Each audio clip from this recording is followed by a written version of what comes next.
다윗이 하나님께 드린 감사라는 제목으로 말씀을 드립니다.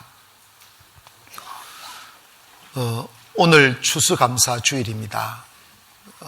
1년에 한 번 우리의 마음을 다해서 하나님께 감사드리는 주일인데, 여러분의 개인도 올해를 시작하면서 꿈꾸었던 것이 무엇인지 한번 생각해 보시고, 또 우리 교회나 여러분의 기도 제목들이 하나님의 은혜로 이루어져 가는 것을 보게 됩니다. 다윗은 목동이었습니다. 화려한 이력도 없고 주변에 높은 사람도 없었습니다.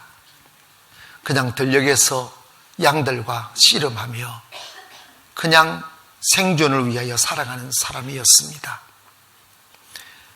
그 들녘에서 좁은 틀을 가지고 풀과 싸우고 뇌물 찾아다니고 이리와 싸우고 맹수들과 싸우면서 자기의 작은 몸으로 양들을 지켜낼 수 없고, 밤마다 가슴 속에 밀려오는 외로움과 고독, 두려움을 이겨낼 수 없어 그는 광야에서 주님만 바라보는 훈련을 했어요.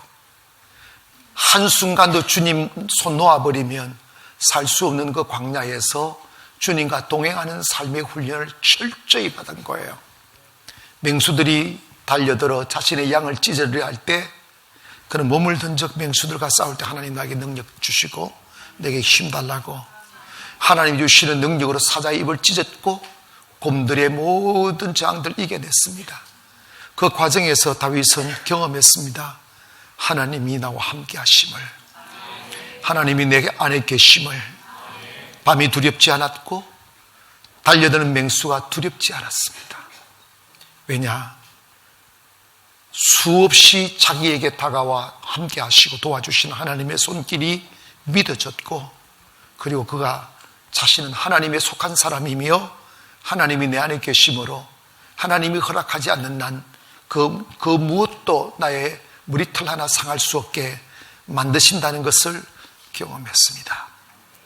외로웠기에 주님 바라보았고, 주변에 아무도 없었기에 주님 바라보았고, 매일 위기 속에 섰기에 주님 바라보았고, 주님 손 놓으면 단 하루도 살 수 없는 광야에 있었기에 먹을 것을 위해서 주님께 기도하여 매일 주님이 공급해 주시는 은혜로 살아온 삶이 남겨놓은 열매가 뭐냐면 그 가슴 속에 주님만 사랑하는 마음이었어요. 주님 없이는 단 하루도 숨을 쉴 수 없는 그 마음 말입니다. 사람에게 위기는 빵만 먹고 살 수 있게 될 때가 위기입니다. 돈만 있으면 살 수 있게 된 게 위기예요. 살아있는 영혼은 세상 그 어떤 것을 다 가져도 주님 없이는 단 하루도 살 수 없는 영혼의 갈증을 가진 사람입니다. 다윗이 그 사람이었어요. 어느 날 사무엘이 다윗의 집 이새의 집으로 다가왔습니다. 사울 왕의 타락으로 인하여 사울을 패하시려고 다른 왕을 선택할 때 이새의 집에서 왕을 세우려 할 때 이새는 당신네들을 아들들을 모아라고 했을 때 다윗은 생각지도 않았습니다. 형들과 아들들을 쭉 불러 세워왔더니 하나님이 사무엘에게 아니다 하고 결국은 아들이 없느냐. 그랬더니 아버지 이새가 저 들녘에 아들 하나 있는데 그 애는 키도 작고 별 볼 일 없는 존재라고, 그래도 데리고 오라고. 초라한 다윗, 세상 그 어떤 화려한 이력도 없는 다윗, 형들에게 밀려서 양이나 치는 다윗. 그러나 다윗의 가슴에는 하나님이 계셨습니다. 그래서 다윗을 보실 때 하나님은 내 마음에 합한 자라 하며 그의 머리에 기름을 붓습니다.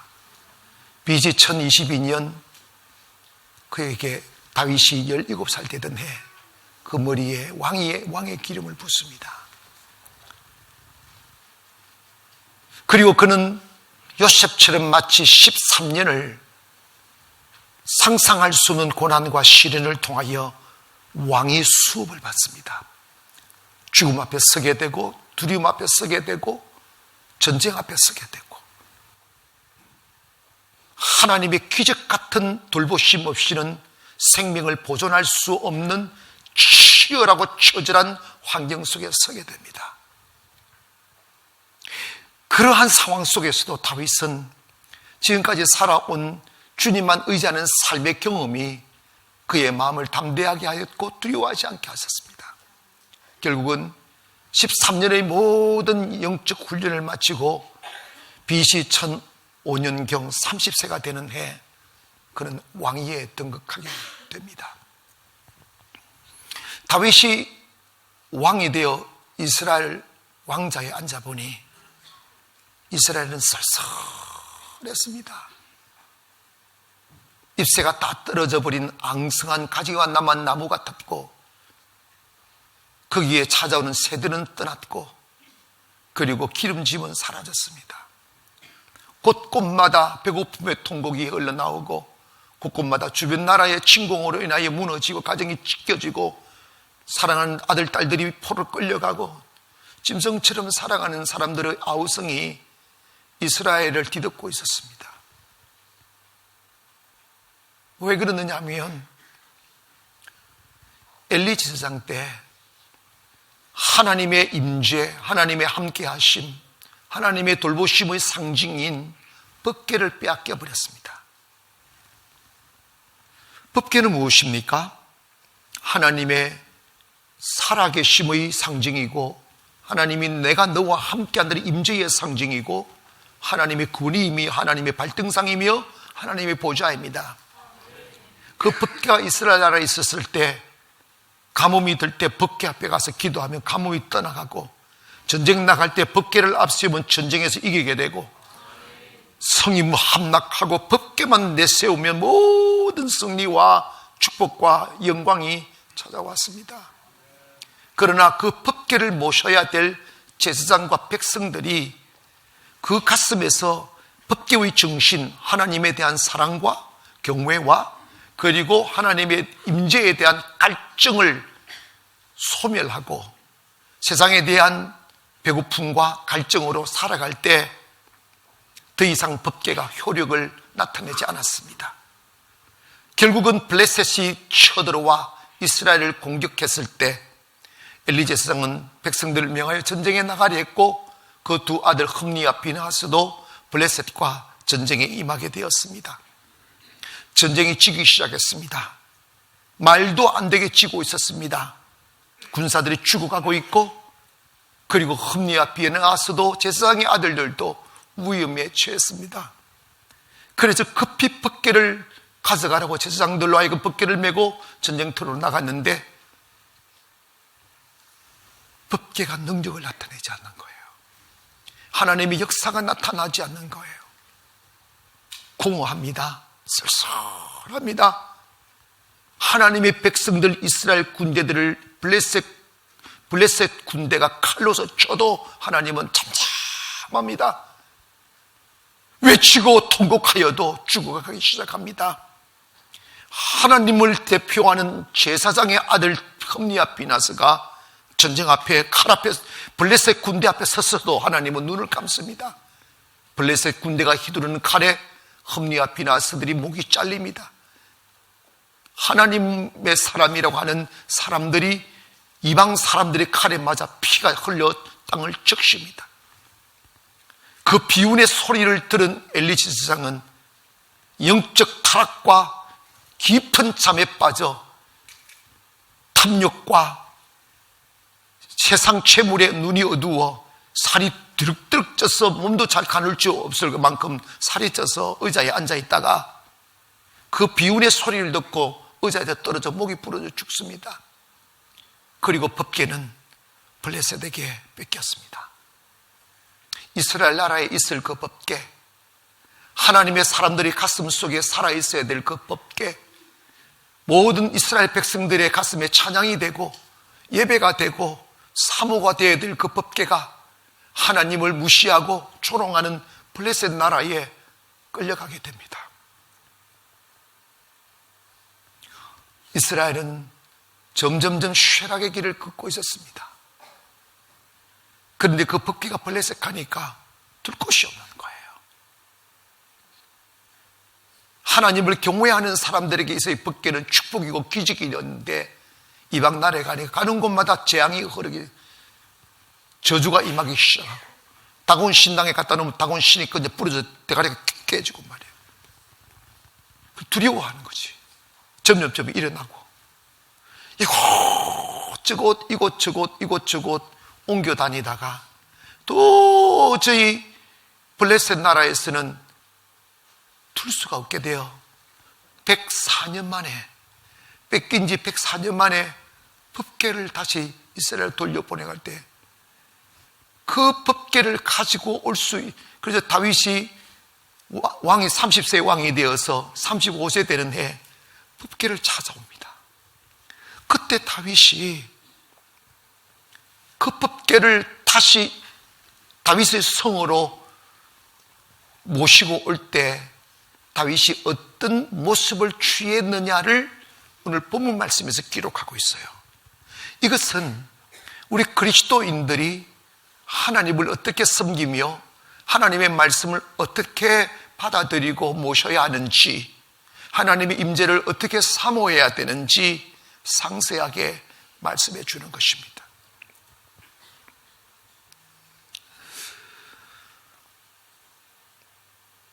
다윗이 블레셋에 있던 법궤가 다윗의 성으로 온다는 소리를 듣고 다윗이 한 게 뭐냐면 하나님께 제사를 드립니다.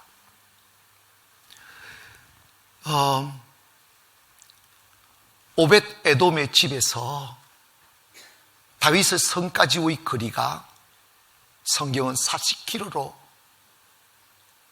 백리 즉 40km로 말씀하고 있어요. 그런데 송아지 있는 암소를 택해서 두 마리 암소가 그 법궤를 끌고 가게 만들고, 이제 그 법궤가 이제 40km면 빨리 걸으면 하루면 올 수 있는 거리에요. 사람이 1시간에 4km 걸을 수 있거든요. 근데 10시간이면 시장고, 그러면 10시간이면 가지고 올 그 법궤를 그냥 쑥 가지고 오지 아니하고 어떻게 했느냐면 그 법궤가 다윗에게 얼마나 소중했으면, 얼마나 경외로웠으면, 얼마나 깊은 사랑이었으면 그만큼 다윗은 법궤를 소중히 여기며 귀하게 여기며 제사와 제사로 그 법궤를 다윗의 성으로 가지고 옵니다. 여러분, 여기에서 우리가 기억해야 될 건 법궤는 하나님의 임재의 상징입니다. 우리는 하나님의 법궤를 나르는 수레예요. 세상 사람들이 너 하나님 어디 있어?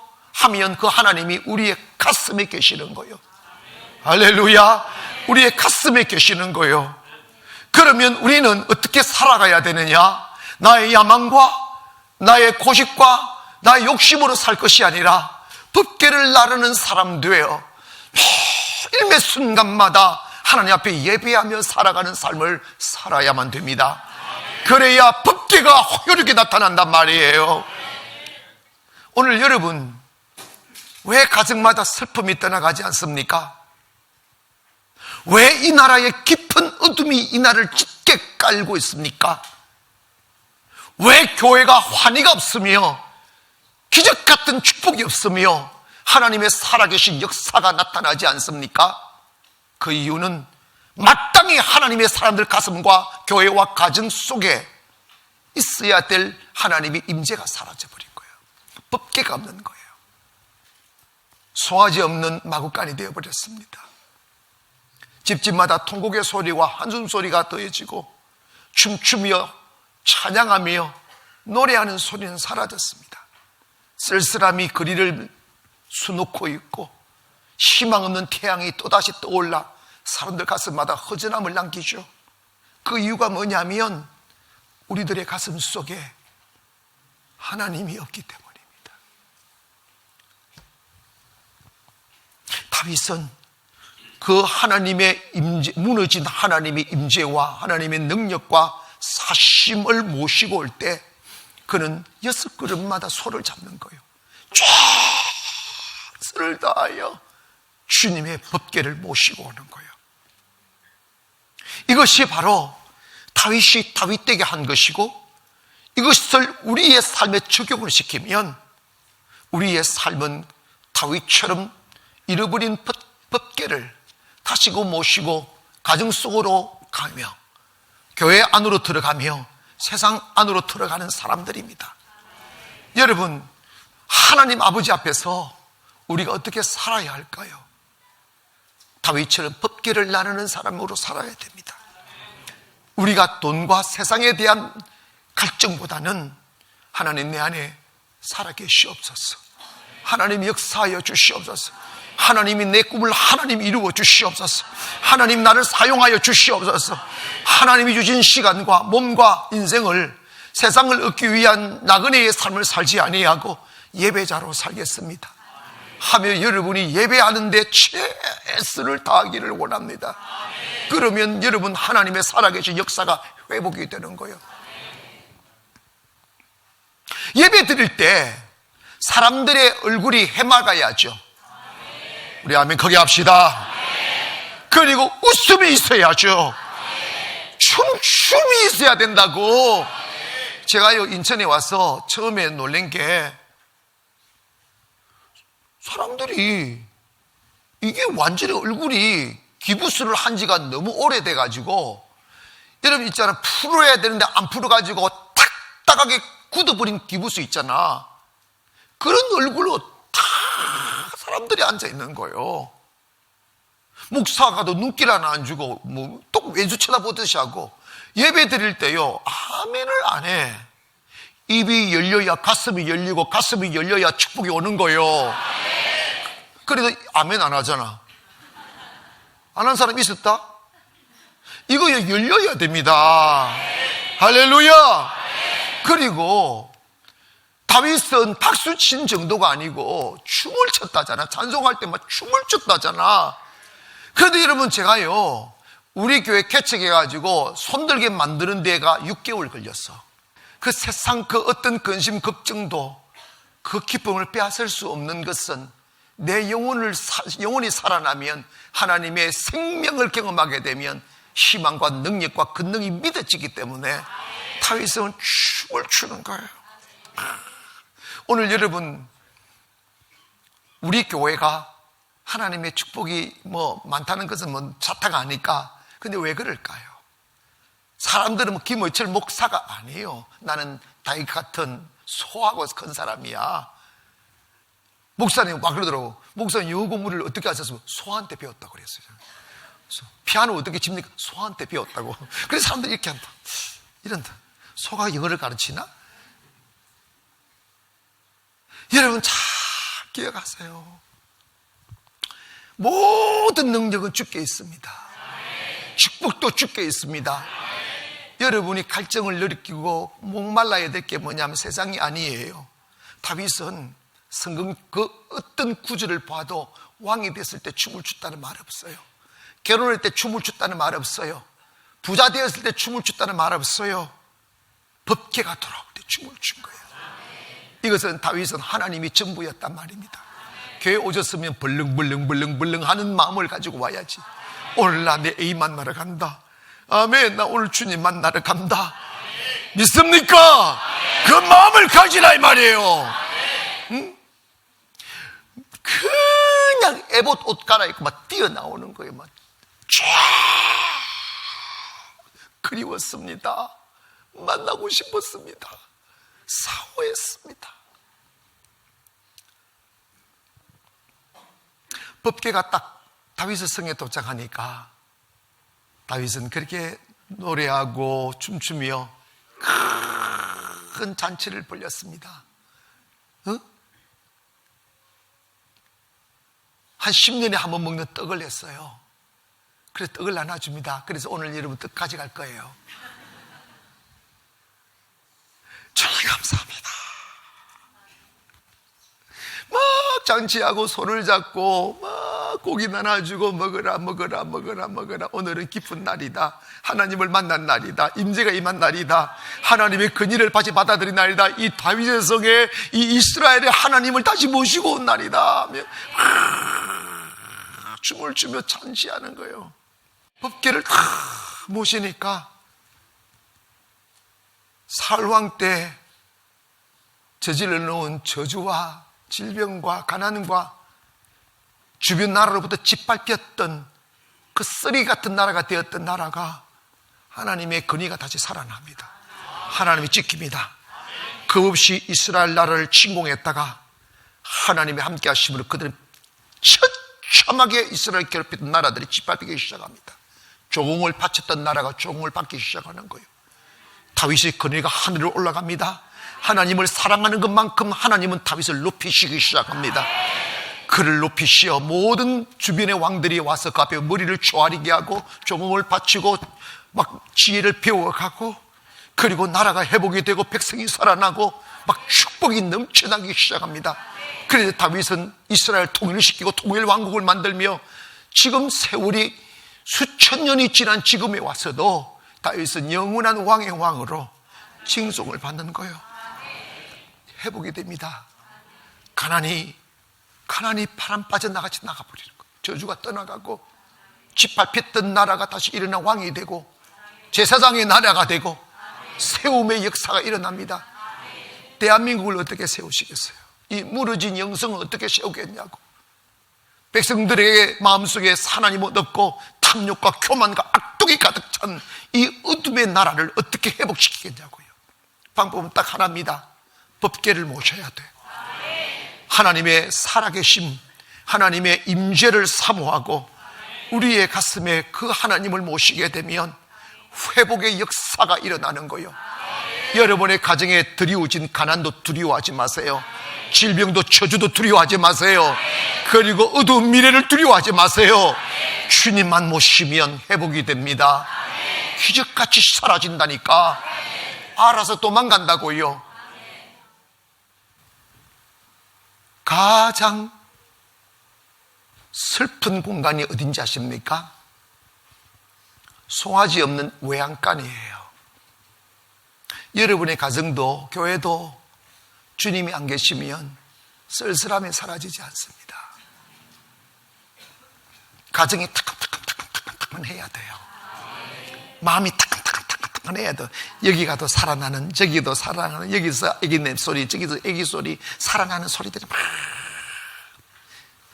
어디에 그런 은혜가 오느냐, 풍요가 오느냐? 법궤를 모신 가정, 법궤를 모신 교회, 법궤를 모신 나라가 그 복을 받습니다. 사랑하는 여러분, 우리 다윗의 마음으로 돌아갑시다. 하나님의 은혜에 대한 목마름으로 눈물 흘릴 수 있는 그 마음,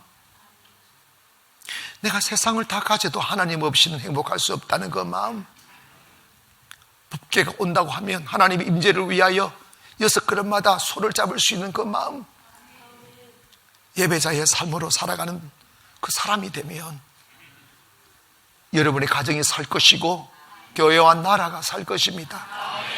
더 이상 어둠이 여러분의 삶을 뒤덮을 수 없도록 다시 법궤를 회복하는 저와의 여러분 되기를 주의 이름으로 축원합니다.